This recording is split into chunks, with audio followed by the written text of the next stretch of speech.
Thank you for tuning into Bloomberg Quint. A very interesting IPO has hit the market today. Yes, I'm talking about Apex Frozen Foods. The 152 crore IPO is available for subscription from 22nd August till about 24th August. The price band has been set at 171 to 175 rupees.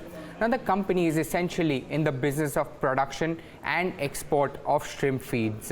To give us more details on what the company does and where does it see itself in the future, we are now joined by K. Subramania Chaudhary, Executive Director, Apex Frozen Foods Limited. Mr. Chaudhary, thanks for taking the time out and speaking with Bloomberg Quint. First, for all the viewers, I want to highlight some of the financials that you have mentioned. So the revenue has grown at a 5-year CAGR of about 29%. Bottom line has grown by about 27% to about 24 odd crores. But I wanted to ask you on the operational performance. The margins have seen a contraction of about more than 200 basis points in the last 5 years. What kind of estimate would you give us or the investors of where the margin levels that can be sustained by you? Yeah, firstly, as you have mentioned, we are a producer and exporter of shrimp products out of India, and the margins, of course, are very much in relation to the international demand and supply. However, the company by itself has been working more into the backward integration, thereby by increasing its farming area as well as its hatchery operations, so that the raw material and the supply chain can be to the large extent under its control, and hence the company is focused on enhancing its margins by ensuring the increase of space in the backward integration and as well as increasing the value-added products output going forward in the future. Can you give us a fair estimate of what kind of margin can be expected for the next year? Well, as the company has already made a capex of around 10 crores last year, which is basically enabling the company to produce higher value products. Definitely, since this year in the current fiscal, the company is focused on producing and exporting these higher value products. The margins will be accordingly being increasing for the company as such. Enough. I wanted to understand, since you are an export-oriented company, most or not most, in fact, all the revenue comes from the US and UK. Do you see any risk of any adverse, impact on your business in case something goes wrong with these countries? So, what's your strategy for that?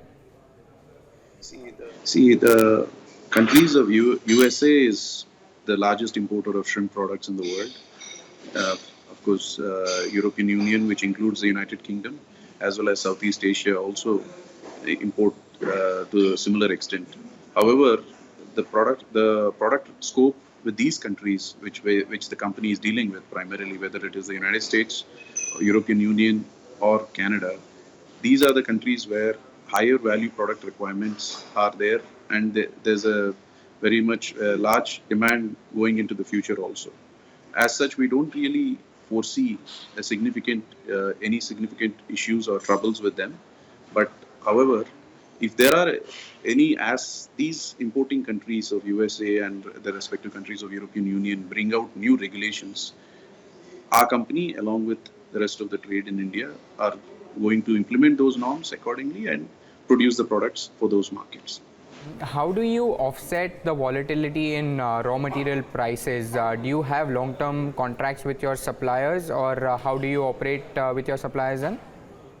So usually the raw material, of course, is mostly sourced by the company. It is sourced entirely from the primary producer, which is the farmers located across the state of Andhra Pradesh as well as rest of India.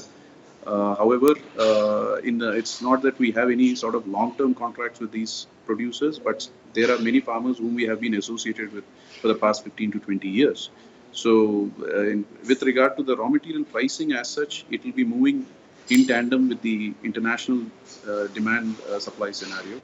and it is not kind of isolated. It is moving in relation with the international pricing, to be precise.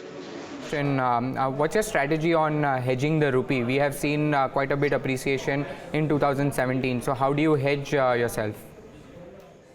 The company has been covering itself, its foreign exchange exposure quite significantly, and it has been increasing by way of forward contracts to ensure that the company is not adversely affected because of the rupee exchange fluctuations.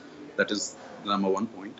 The other important point is our raw material pricing in the country moves in tandem with their realizable values. So definitely the corrections of any exchange rate fluctuations will also be significantly be happening at the raw material stage. And thereby the company ensures not only by covering its risks, but also making the necessary corrections at the raw material level. Mr. Chaudhary, for taking the time out and speaking with Bloomberg Quint. There you have it, guys, the management of Apex Frozen Foods. If you want to know more about the IPO and how the financials stack up, do visit bloombergquint.com.